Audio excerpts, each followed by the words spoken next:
আচ্ছা মায়েরা, ভগবানকে লাভ করবার উপায় কি? ভগবানকে পাবার উপায় কি? কি করলে আমরা ভগবানের চরণ পাবো? ভগবানকে পাবার উপায় কিন্তু একমাত্র ভক্তি।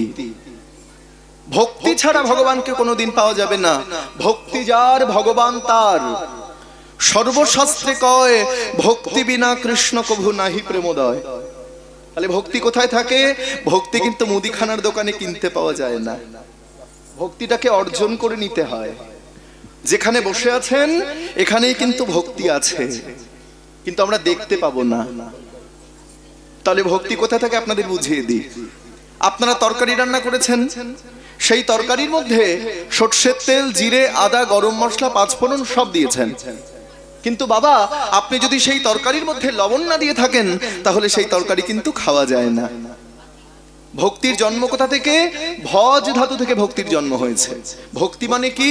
ভক্তি মানে ভজন, ভক্তি মানে সাধন, ভক্তি মানে প্রেম, আর ভক্তি মানে ভালোবাসা। ভগবানকে ভজন করছেন সেটাই ভক্তি, ভগবানকে ভালোবাসছেন সেটাই ভক্তি। এই ভালোবাসা যদি না থাকে, এই ভজন যদি না থাকে, তাহলে কোনোদিন কিন্তু ভগবানের চরণে পৌঁছানো যাবে না। তাই সবার চরণে আমার বিনীত প্রার্থনা, আপনারা অতি অবশ্যই যদি ভক্তিকে অর্জন করতে হয়, ভগবানের চরণে যদি পৌঁছাতে হয়, তাহলে আগে কিন্তু আপনারা গুরু চরণ আশ্রয় করবেন। মন দিয়ে শুনে নিন। দীক্ষা নেবেন, শিক্ষা নেবেন। দীক্ষা শব্দের অর্থ দেখা, আর শিক্ষা শব্দের অর্থ শেখা। দীক্ষা মানে কৃষ্ণ, শিক্ষা মানে রাধারানী। কৃষ্ণ তত্ত্ব, রাধা তত্ত্ব। আপনি যদি শুধু দীক্ষা নিয়ে থাকেন তাহলে আপনার কৃষ্ণকে জানা হলো, যুগলকে জানা হলো না, রাধারানীকে জানা হলো না। আর আপনি যদি দীক্ষা শিক্ষা দুটোকেই গ্রহণ করেন তাহলে আপনার রাধা কৃষ্ণ দুজনকেই জানা হবে। তবে গুরুকে আশ্রয় করবেন, প্রত্যেকে গুরুচরণ আশ্রয় করতে হবে। গুরু হচ্ছে আশ্রয়, আর আমার গৌরহরি হচ্ছেন বিষয়। আশ্রয় লইয়া ভজে তারে কৃষ্ণ নাহিতা যে আর যত মরিয়া কারণ। চলতি চক্কি সব কোই দেখে, কিল না দেখে কোই, কিল পাকর কা বৈঠা রাহা হ্যায়, সকত রাহা হ্যায় ওই। আপনারা দেখেছেন জাতা, কোন জাতা? একটা উদাহরণ দিয়ে বুঝিয়ে দিচ্ছি। গুরু আশ্রয় করলে আমাদের মরণ হবে না বাবা। দেখবেন ডাল ভাঙা জাতা গ্রামাঞ্চলের দিকে বেশি দেখা যায়। ওই জাতার কিন্তু দুটি ছিদ্র আছে, খুব মন দিয়ে শুনবেন মায়েরা। জাতার কটি ছিদ্র? দুটি ছিদ্র। একটি ছিদ্র দিয়ে ডাল প্রবেশ করানো হয়, আর একটি ছিদ্রে কিন্তু খুঁটো বসানো থাকে। এই জগতের যত ডাল, আস্তে কথা বললে হবে না, আস্তে কথা নয়, পরিবেশটা ঠিক রাখবেন। আস্তে, সামনে বসে বাচ্চাগুলোকে ঠিক করবেন, কথা না। প্রথমেই বলে রাখি আপনাদের কাছে, কীর্তনটাকে কিন্তু বাবা আমি বাড়ির থেকে বয়ে নিয়ে আসিনি। অনেকে ভাবছেন মুখস্থ করে সেখানে বলছি না, কীর্তন কিন্তু এখানেই জন্মাবে, আপনাদের পরিবেশের উপরে। আপনারা কৃপা করে, করুণা করে, দয়া করে, আপনারা হচ্ছেন ভক্ত, আপনারা আমাকে যেটুকু বলাবেন আমি কিন্তু সেইটুকুই বলতে পারবো, তার বেশি কিন্তু পারবো না। তাই প্রথমেই জানিয়ে রাখি, আপনারা কেউ কথা বলবেন না, একটু পরিবেশটা ঠিক রাখার চেষ্টা করবেন। তাহলে যে কথাই ছিলাম, জাতার কটি ছিদ্র? দুটি। একটি ছিদ্র দিয়ে ডাল প্রবেশ করানো হয়, আরেকটি ছিদ্রে খুঁটো বসানো থাকে। দেখবেন এই জগতের যত ডাল, ছোলা, মুসুরি, মটর, কলাই, সব ডালকে যখন জাতার মধ্যে প্রবেশ করানো হয় বাবা, এইবার প্রবেশ করিয়ে জাতাটাকে ঘোরানো হয়। খুব মন দিয়ে শুনবেন। আর ওই ঘোরানোর সময় ডালগুলো কি হয়? সব কিন্তু নিষ্পেষিত হয়ে যায়, ছাতু হয়ে যায়, গলা কেটে যায়, পা ভেঙে যায়, হাত ভেঙে যায়। কেউ কিন্তু বাবা প্রাণে বেঁচে থাকে না, সবাই ভেঙে যায়, সবাই গুড়িয়ে যায়, কেউ বেঁচে থাকে না। কিন্তু তুলসীদাস বলছেন তাদের মধ্যেও দু চারটি ডাল কিন্তু প্রাণে বেঁচে থাকে। তারা কিন্তু ভাঙে না, তারা কিন্তু মচকায় না, তারা কিন্তু মরে না। বলে তারা কি জাতার মধ্যে প্রবেশ করেনি? করেনি? হ্যাঁ করেছে।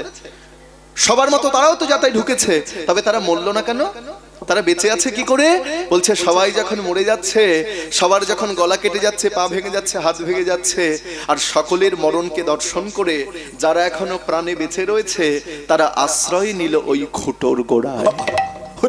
জাতাটা তুলে দেখবেন বাবা, ওই খুঁটোর গোড়ায় যে ডালগুলো থাকে, বেশি নয়, অল্প থাকে, তারা কিন্তু ভাঙে না, তারা কিন্তু মচকায় না, বরং তাদের রংটা পাল্টে যায়, উপরের খোসাটা উঠে যায়। তাই আমরাও কিন্তু ওই ডালের মতো সংসার রূপ যাতনার জাতার ঘূর্ণি পাকের পাকে পাকে আমাদেরও কিন্তু বাবা প্রতিদিন মরণ হচ্ছে। আজ যা আছে কাল তা নেই, কাল যা আছে আজ তা নাই, একটার পর একটা লেগেই আছে।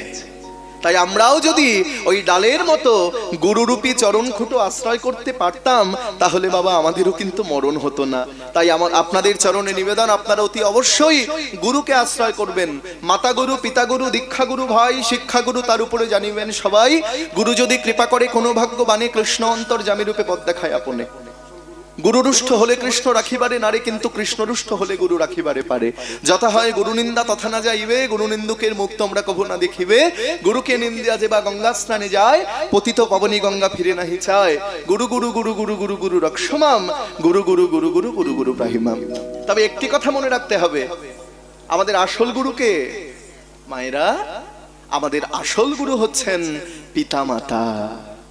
বাড়িতে বড় করে কালী পুজো দিলাম, বাড়িতে বড় করে দুর্গা পুজো দিলাম, 1000 লোককে নিমন্ত্রণ করে খাওয়ালাম, বড় বড় মূর্তি এনে পূজা করলাম, কিন্তু বাড়িতে আমাদের রয়েছে জ্যান্ত মূর্তি। মন্দিরের মূর্তি তো কথা বলতে পারে না, চেয়ে খেতে পারে না, কিন্তু জ্যান্ত মূর্তিকে আমরা যদি ভালো না বাসি, তাহলে মন্দিরের মূর্তি পূজা করে কি হবে? হ্যাঁ, পিতামাতা হচ্ছেন শ্রেষ্ঠ গুরু। যারা পিতামাতার চরণে প্রণাম করে না, যারা গুরুজনদের শ্রদ্ধা করে না, বাবা মাকে ভালোবাসে না, শাস্ত্রে বলছেন মৃত্যুর পর স্বর্গ তো অনেক দূরের কথা, নরকেও কোনোদিন তাদের জায়গা হয় না।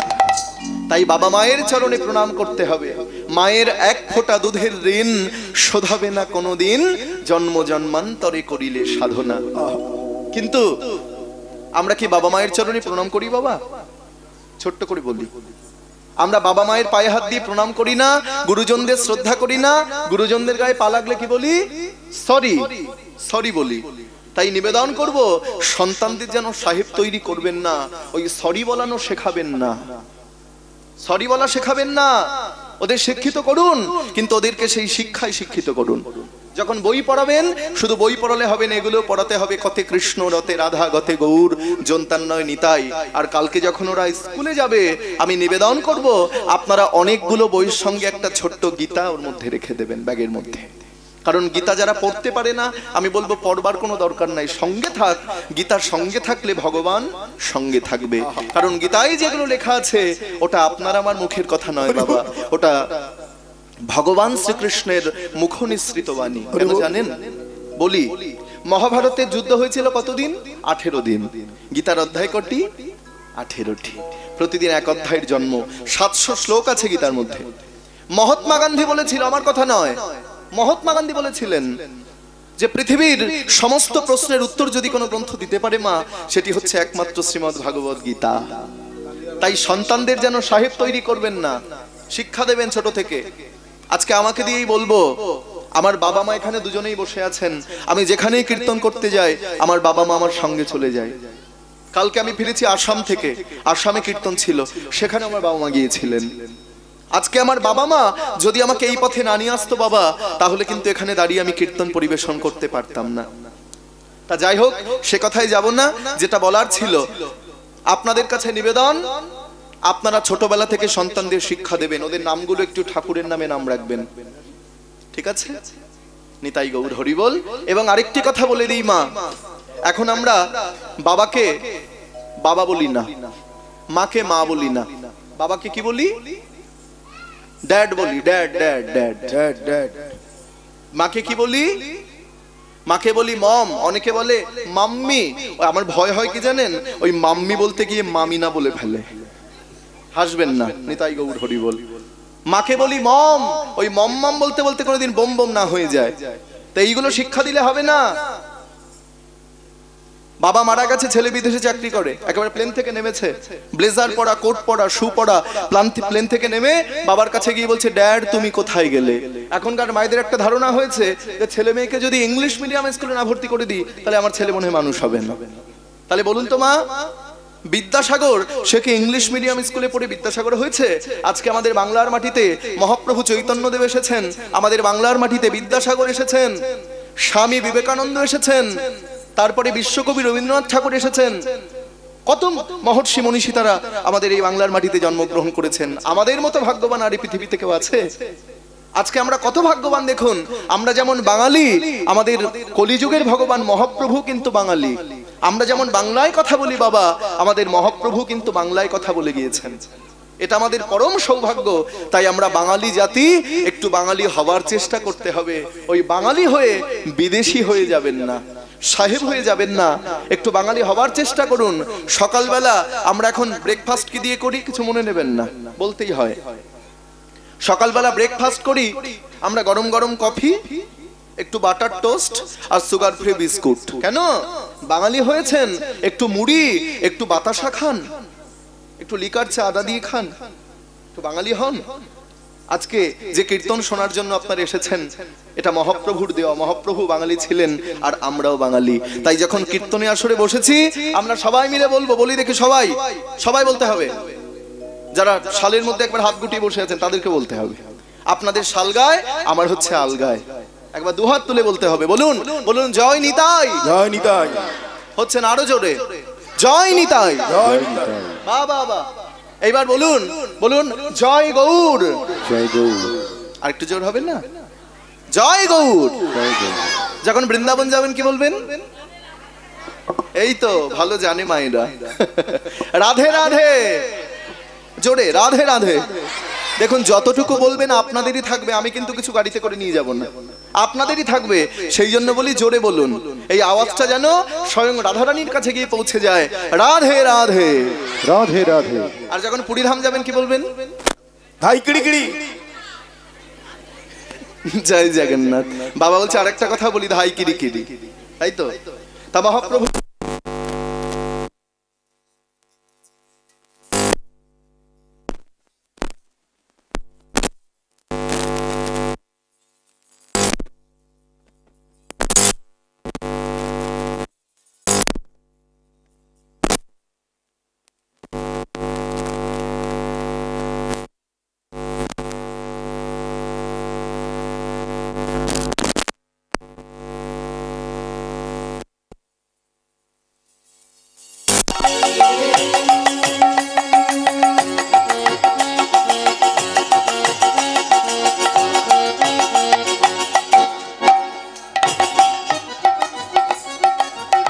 তারে কাহে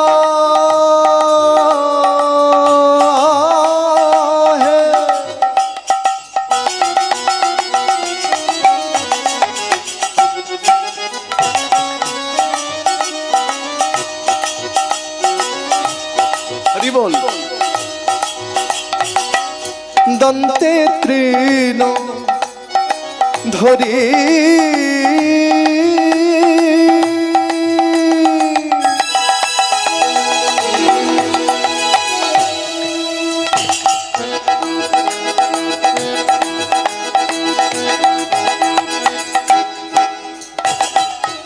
আমার কি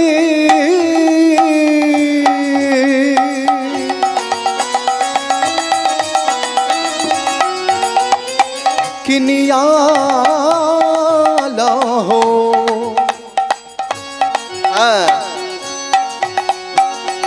একবার একবার একবার একবার বলো গৌর হরি। আর যারে দেখে তার কাহে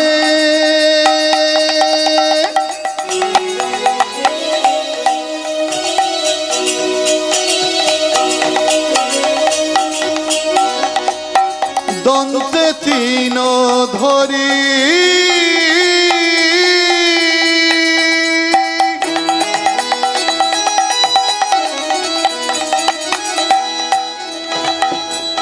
আমরে কিনিয়া লহো। একবার একবার একবার বলো গৌর হরি। বলি যাই রে লীলার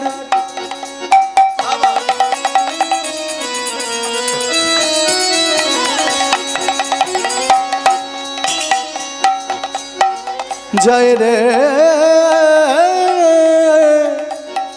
লীলা।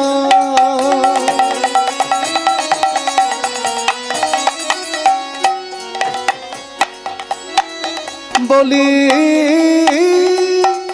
হরি আমি যাই রে লীলা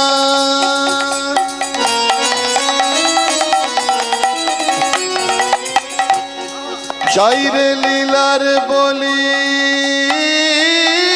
হরি তোমরা বদন ভরে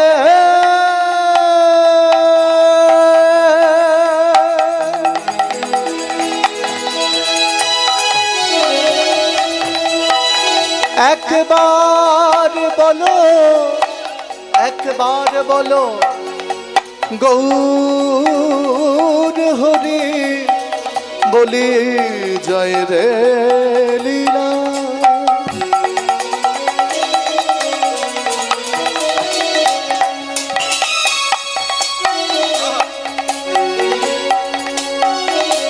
বলি হরি তোমরা বদন ভরে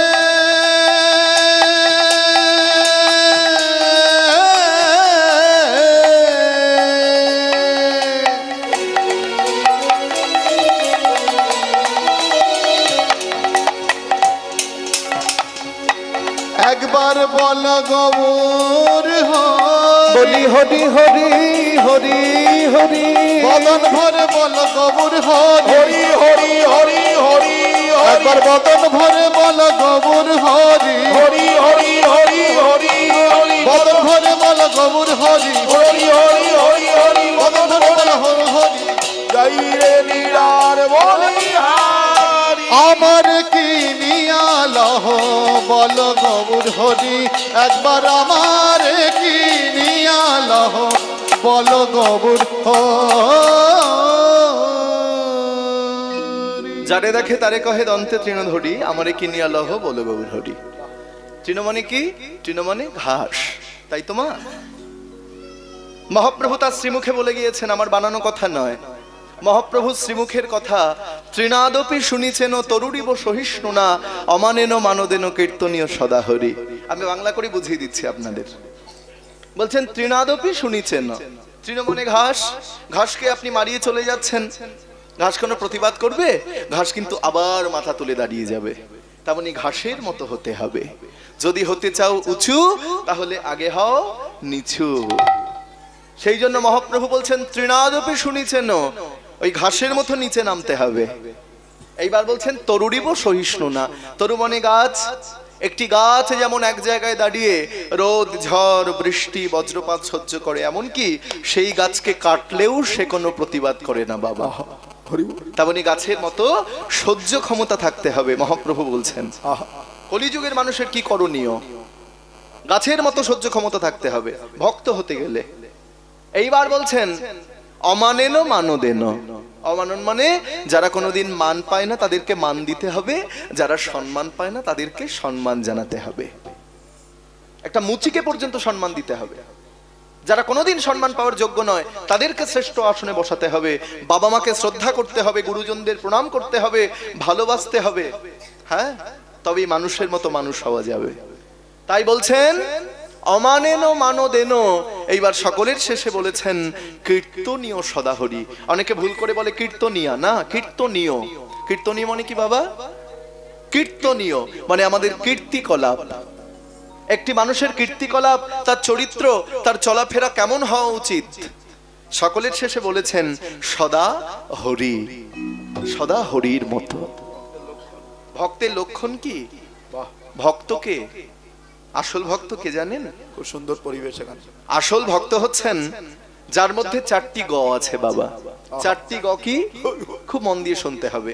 একটি গ হচ্ছে গুরু, আরেকটি গ হচ্ছে গঙ্গা, আরেকটি গ হচ্ছে গায়ত্রী, আরেকটি গ হচ্ছে আমার গৌর হরি। এই 4টি গ যদি কোনো ভক্তের মধ্যে থাকে তবে সেই হচ্ছে ভগবানের আসল ভক্ত। আর বৈষ্ণবকে ভক্ত সবাই হতে পারে, আমরা সবাই ভক্ত, সবাই ভগবানের দাস, জীব কৃষ্ণ নিত্য দাস। কিন্তু দাস হতে পেরেছি, ভক্ত কি বৈষ্ণব কি হতে পেরেছি? বৈষ্ণব কে? বলছেন বৈষ্ণব হচ্ছে তারাই যাদের মধ্যে 5টি লক্ষণ আছে। 5টি লক্ষণ কি কি? খুব মন দিয়ে শুনবেন। প্রথম লক্ষণ, গলায় থাকবে তুলসীর মালা। দ্বিতীয় লক্ষণ, কপালে থাকবে তিলক।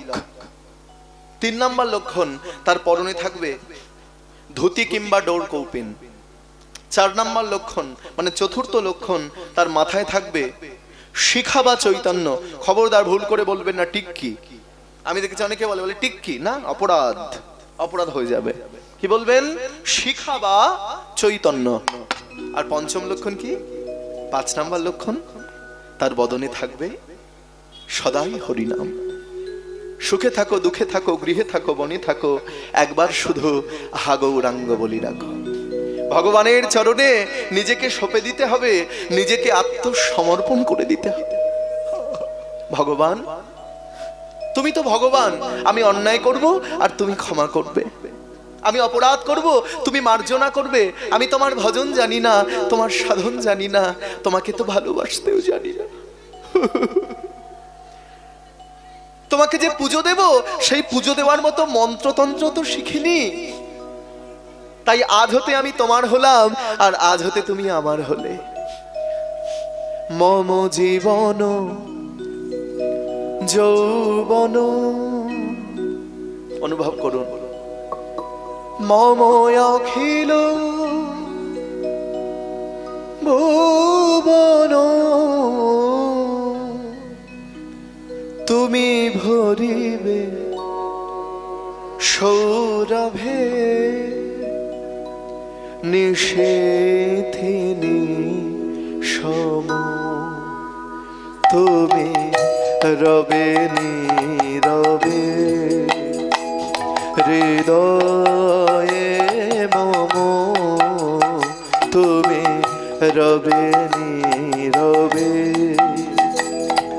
নিবিড় নিভৃত পূর্ণিমা নিষেধিনী সম, জাগিবে একাকী তব করুণ আঁখি। একটু হৃদয় দিয়ে ভাবতে হবে। ভগবান বলছেন আমার চরণ লাভ করতে গেলে, হে কলির যুগের মানুষেরা, তোমরা শুনে নাও, তোমরা অনেকক্ষণ জলের মধ্যে ডুবে থাকো, না হলে আমার চরণে তোমরা পৌঁছাতে পারবে না। অনেকক্ষণ জলের মধ্যে ডুব দিয়ে থাকতে হবে। কোন জল বাবা? নদীর জল নয়, এই যে নদী, খালের জল নয়, পুকুরের জল নয়, কলের জল নয়, সমুদ্রের জল নয়, তাহলে কোন জল? সেটি হচ্ছে চোখের জল। এই চোখের জলে কেউ যদি ডুবে থাকতে পারে, জাগিবে একাকী তব করুণ আঁখি, তব অঞ্চল ছায়া মোরে রহিবে ঢাকি, মম দুঃখ বেদন মম সফল স্বপন, মম দুঃখ বেদন মম সফল স্বপন, তুমি ভরিবে গৌরবে নিষেধিনী সম, রবে নীরবে হৃদয়ে মম, রবে নীরবে হৃদয়ে মম, তুমি রবে নীরবে। মায়েরা, ভগবান বলছেন মন তুলসী ভক্তি চন্দন যে জন আমায় দিতে পারে, কাষ্ঠের চন্দন শিলার উপর ঘষতে হয় না বারে বারে। ভগবান বলছেন তোমার যদি তুলসী পাতার অভাব থাকে, ধরুন আপনার বাড়ি তুলসী পাতা নাই, তাহলে আপনি ভগবানের চরণে কি দেবেন? ভগবান বলছেন তোমার কাছে রয়েছে তোমার মন তুলসী, সেটা তুমি আমার চরণে দিয়ে দাও। ভগবান বলছেন তোমার যদি চন্দন কাঠের অভাব থাকে, ধরুন আপনার কাছে চন্দন কাঠ নাই, ভগবান বলছেন দরকার নাই, তোমাদের প্রত্যেকের কাছে রয়েছে তোমাদের ভক্তি চন্দন। তোমার যদি গঙ্গা জলের অভাব থাকে, গঙ্গা তো অনেক দূরে, কোথায় পাবো গঙ্গা জল? ভগবান বলছেন দরকার নাই, তোমাদের প্রত্যেকের কাছে রয়েছে তোমাদের এই নয়নের গঙ্গা জল। একত্রিত করে ভগবানের চরণে দিয়ে, একটু প্রেম দিয়ে, ভক্তি দিয়ে, আর একটু চোখের জল দিয়ে যদি ডাকার মতো ডাকা যায় মা, তাহলে 2 দিন নয়, 3 দিন নয়, 4 দিন নয়, মনে রাখবেন একদিনেই কিন্তু ভগবানের চরণে পৌঁছানো যাবে। ভগবান বলছেন, হে কলির জীব, তোমরা অহংকার করো না। আমাদের প্রত্যেকের মধ্যে তো অহংকার আছে মা। ভগবান বলছেন, আমি সবকিছু সহ্য করতে পারি, 2টি বস্তু সহ্য করতে পারি না। কি কি জানেন? একটি হচ্ছে ভক্তের অহংকার, আর একটি হচ্ছে চোখের জল। পাশের বাড়ি দোতলা হয়ে গেল, তাহলে আমার বাড়িটা কেন দোতলা হলো না? পাশের বাড়ির ছেলেটা চাকরি পেল, আমার ছেলেটা কেন পেল না? পাশের বাড়ির মেয়েটা ভালো জায়গায় বিয়ে হলো, আমার মেয়েটার কেন ভালো জায়গায় বিয়ে হলো না? অহংকার করো না। অহংকার অভিমান যদি ত্যাগ করা যায়, ভগবান শ্রীমুখে বলছেন, হে কলির জীব, তোরা নাম, তোরা নাম, তোরা নাম, তোরা আগে নাম, আগে নাম, উপর থেকে আগে নাম, তারপর তোরা কর। কি কর? নাম কর। উপর থেকে নেমে তারপর নিচে নেমে নাম করতে বললো। উপরে বসে নাম করলে ভগবানের চরণ পাওয়া যাবে না। কেন জানেন? কারণ উপরটাই হচ্ছে অহংকার, উপরটাই হচ্ছে অভিমান। অভিমান কয় প্রকার? খুব মন দিয়ে শুনতে হবে, 5 প্রকার। দেখুন, প্রথম অভিমান হচ্ছে জাতি অভিমান। দ্বিতীয় অভিমান কি 2 নাম্বার? খুব মন দিয়ে শুনুন। বিদ্যা অভিমান, রূপ অভিমান, যৌবন অভিমান, আরেকটি হচ্ছে মহৎ অভিমান। তাহলে প্রথমে বললাম জাতি অভিমান। বাবা, জাতি অভিমান কাকে বলে? আমি হায়ার কাস্ট, যেখানে কীর্তন হচ্ছে ওটা হচ্ছে শিডিউল কাস্ট, ওখানে কীর্তন শুনতে যাওয়া যাবে না। এটি হচ্ছে জাতি অভিমান। এবার সে বিদ্যা অভিমান কাকে বলে? বিদ্যা অভিমান হলো, আমি হাই স্কুলের টিচার, আমার ছোট বৌমা খিচুড়ি স্কুলের দিদিমণি, এটা হচ্ছে বিদ্যা অভিমান। রূপ অভিমান, মা কথা বলো না, মন দিয়ে শুনে নাও। রূপ অভিমান কাকে বলে? দেখবেন যারা দেখতে খুব সুন্দর হয় তারা ঘর থেকেই বেরোবে না, আর কীর্তনে আসক্ত দূরে থাক। যৌবন অভিমান কাকে বলে? যারা দেখতে খুব ভালো, একটা অহংকার আছে, কীর্তন শুনতে যাব, এত সুন্দর দেখতে আমি, আপনার রূপ আমার রূপ, আমরা রূপ নিয়ে অহংকার করি, দেখতে এত ভালো, দেখতে এত সুন্দর। কিন্তু জানেন এই জগতে সর্বশ্রেষ্ঠ রূপ কার? সর্বশ্রেষ্ঠ রূপ হচ্ছে আমার মহাপ্রভুর রূপ। যে রূপ দেখলে যোগী যোগ ভুলে যায়, যে রূপ দেখলে কামিনীর কাম টলে যায়, যে রূপ দেখলে সাধক সাধনা ভুলে যায়। বলছেন গৌরহরির মুখের যে হাসি, হাসি তো নয়, হাসি তো নয়, যেন নদিয়া নাগরীর গলার ফাঁসি। জয় নিতাই। আরেকটি অভিমান কি বললাম? মহৎ অভিমান। মহৎ অভিমান কাকে বলে মা? মহৎ অভিমান হচ্ছে, বলি আপনাদের, আমি বড় লোক, আমার দোতলা বাড়ি, বাড়িতে টাটা সুমো গাড়ি, বাজারে 5টা দোকান, আমি ওখানে বসে কীর্তন শুনবো না। আর যদি বসি তাহলে চেয়ারে গিয়ে বসবো, মাটিতে বসবো না। তো চেয়ারে বসলে হবে না, চেয়ারে বসে কীর্তন শুনবেন না, মাটিতেই বসে। মাটি হচ্ছে খাঁটি। এক জায়গায় কীর্তন হচ্ছে বাবা, শুনুন শুনুন কথা না, এক জায়গায় কীর্তন হচ্ছে আপনাদের মতো এইরকম, আর স্বামী বিবেকানন্দ ওই কীর্তনের আসরে প্রবেশ করেছে, হরিবাসরে প্রবেশ করেছে। প্রবেশ করে এবার বিবেকানন্দ এসেছে, তাড়াতাড়ি কমিটির লোকজন গিয়ে বলছে আসুন আসুন আসুন স্বামীজি আসুন। একেবারে কীর্তনের আসরের সামনে একটি চেয়ার পেতে দিয়েছে, বলছে আসুন আপনার জন্য এই চেয়ারের ব্যবস্থা করেছি, চেয়ারে বসুন। বিবেকানন্দ কি করেছে দেখুন, চেয়ারে না বসে একদম সামনে গিয়ে বসেছে। বলছে কি স্বামীজি, আপনার জন্য চেয়ার ব্যবস্থা করলাম, আপনি চেয়ারে না বসে আপনি নিচে বসলেন, সবাই বসেছে চেয়ারে আর বিবেকানন্দ বসেছে মাটিতে। তখন বিবেকানন্দ কি বললো জানেন? শিক্ষা কাকে বলে দেখুন। বিবেকানন্দ বললেন যে আপনারা চেয়ারে বসেছেন, আপনাদের পড়বার ভয় আছে, আমি মাটিতে বসেছি, আমার পড়বার কোনো ভয় নাই। নিতাই গৌর হরি বল।